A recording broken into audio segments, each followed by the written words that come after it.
Kia ora, good evening.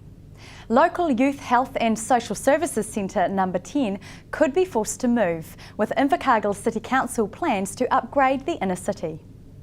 The building, which houses Southland Youth One-Stop Shop, Invercargill Student Support Network and Adventure Development, is owned by Council, and drafts of Council's inner city upgrade plan indicate the site will be redeveloped. Number 10 has rented the site from Council since it began 5 years ago, and Trust Chair Jo O'Connor says it's not yet known if the service will need to move. She says where the Youth One-Stop Shop may be located is unclear, but the Trust has been in talks with Council and is positive about the future. Well, we're pretty excited actually, Sarah, going forward, because we have been heartened by the support from the community that we've got and from the Council, and with the child, youth, family friendly focus going forward, we know that we will be looked after by Council and in the relocation process. So do you know at this point whether or not you'll actually have to move from this premises?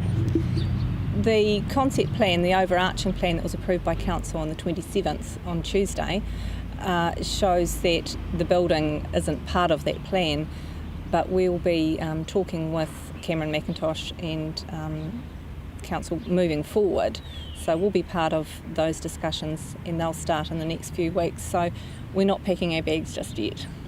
When do you think you'll know what is actually going to happen and when you would have to move? How long is a piece of string? We don't know, and nobody knows at this point, because there's a lot of work to go in around developing those concepts that are in the plan. We're just excited that it is happening, because I think rejuvenation of the inner city is really important, and it's important that we have a vibrant city for people to come to. Located at the same site, Invercargill Student Support Network will also be affected, but Director Lois Conway says she's holding off looking for a new premises. Well, if we have to move, we're obviously going to have to find a new place that suits our needs in terms of delivering the programs that we do. So it's going to have quite an impact because everyone knows where to come at the moment. And so just finding the right premises that suit what we do, because it's not like just getting an office and filling an office. We've actually got classroom space and meeting space that has to be found. And the other disadvantage for us in terms of moving is that we use the facilities over the road at the church, at the church community centre.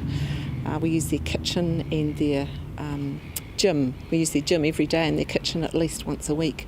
So it's finding somewhere that's going to provide all those things that we need to run our programs. The Invercargill City Council has identified 3 Esk Street properties it's interested in purchasing for public car parking. The Esk Street properties are utilised as either council or public parking and are currently being leased by the City Council from the Justice Department and the Invercargill Licensing Trust.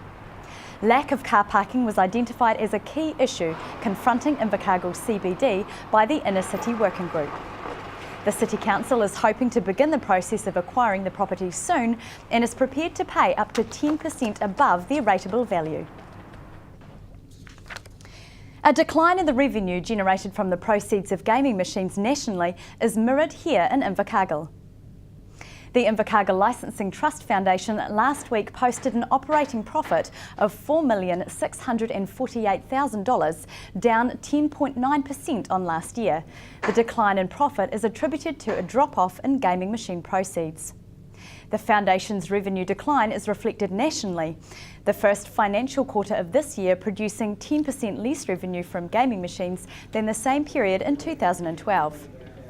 The drop-off in spending has been put down to tighter regulation and public unease about the negative social impact of gaming machines. Southlanders have come to the aid of Romanian orphans, providing much-needed funding for an orphanage started by a Kiwi woman 9 years ago. Invercargill Sunrise Rotary Club spearheaded a fundraising venture which saw Rotary contribute a total of close to $26,000 for work at Casa Kiwi, an orphanage set up by Orphans Aid International. Chief Executive Sue Van Schreven says the renovation work was much needed. So the home's a historic building. No one knows the age of it. It's very old. And we've had children in there for over 9 years, and we haven't actually spent any money on the actual building, but it's just getting very, very shabby. So an opportunity came along through a European grant that we could apply for some money to upgrade the building. And as we've begun to pull the building to pieces, well, not me, but the builders have, we've actually discovered quite a lot of things that were very unsafe about it. There was a great big crack in the wall, actually, in one part of the building, and we had no idea that was even there. So we're so pleased that it started when it did.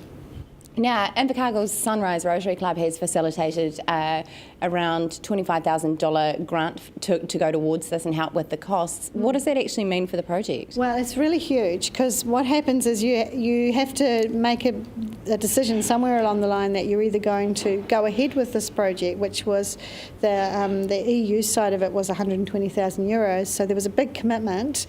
We had to come up with some money, but there was still some shortfalls. Now, Kasakawi's been going for 9 years. Can you tell me about some of the biggest achievements you've had in that time? Wow, well, the biggest achievements for me is when I see the kids in the home, and maybe that's because I'm a mum, but the children there have been there from the beginning. They feel like family, and they're growing up and off to high school almost. And you see their milestones, and particularly when you knew how they were as a baby, they'd been left. They were in a really bad state of neglect, and you see them developing, going to a normal school, interacting, doing things that normal kids would do, and that's a really, really good feeling. After the break, why special celebrations are being held for a well-known Southland author.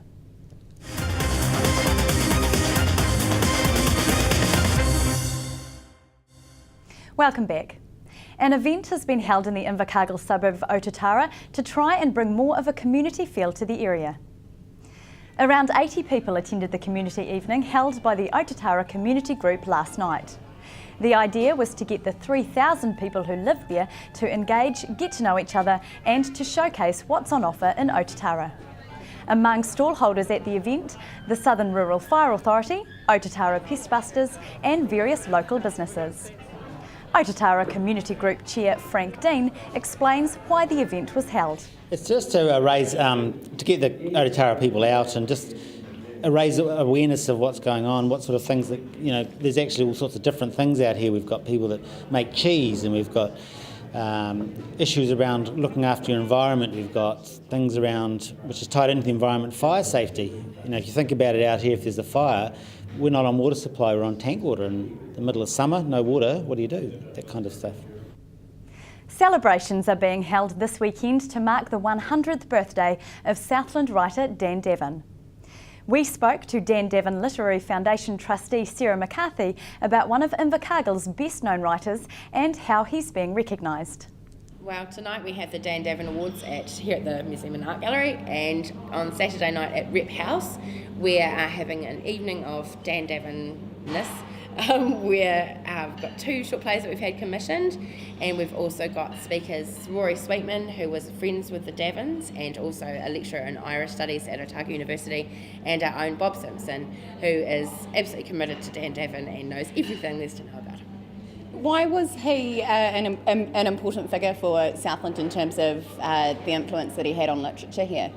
I think it's just nice to have somebody that was so successful that came from Southland, and his work reflects very much the way that life was when he was growing up. He speaks about Metzger Street and Conyers Street and Venus Street, and you do get that thrill of recognition. And he also was very supportive of New Zealand writers when he lived in Oxford himself, and helped them, and they would have very bohemian evenings chatting about work and life and things like that. Do you think he still has an influence or an appeal in current day? I think so. I don't know if a lot of people have actually read a lot of Dan Devon stuff, but there's a collection called The Gorse Blooms Pale, which is absolutely gorgeous, and it's really reminiscent of a lot of Janet Frame's autobiographical, her To the Island. It's that real home life, hard life, working really hard, and but with a beautiful way of describing small things that really resonate with all of us. Invercargill's Citizens Advice Bureau staff were in the hot seat today, taking questions from the public. For the first time today, the Invercargill Library held a hot seat event, an initiative designed to allow people to come along and ask the hard questions of invited community organisations. Citizens Advice Bureau was the first organisation to take part in the event at lunchtime today. Invercargill City Library's Events and Design Coordinator Jane Watkinson says the aim is to encourage the community and to engage with local community organisations and support groups. She says it will become a regular event at the library. That's it from news. Coming up in sport, more from the recent Southland boxing champs. We'll leave you now with the week that was. Good night.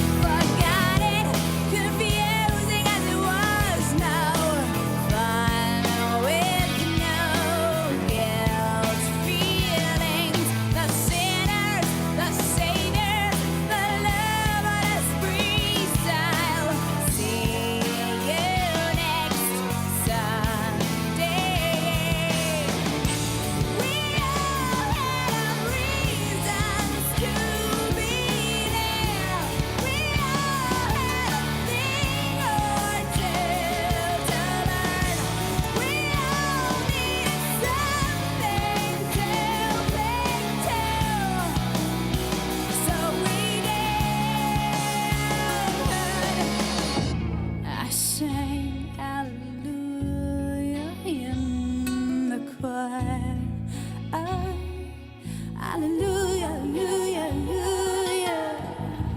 I confess my darkest deeds, doing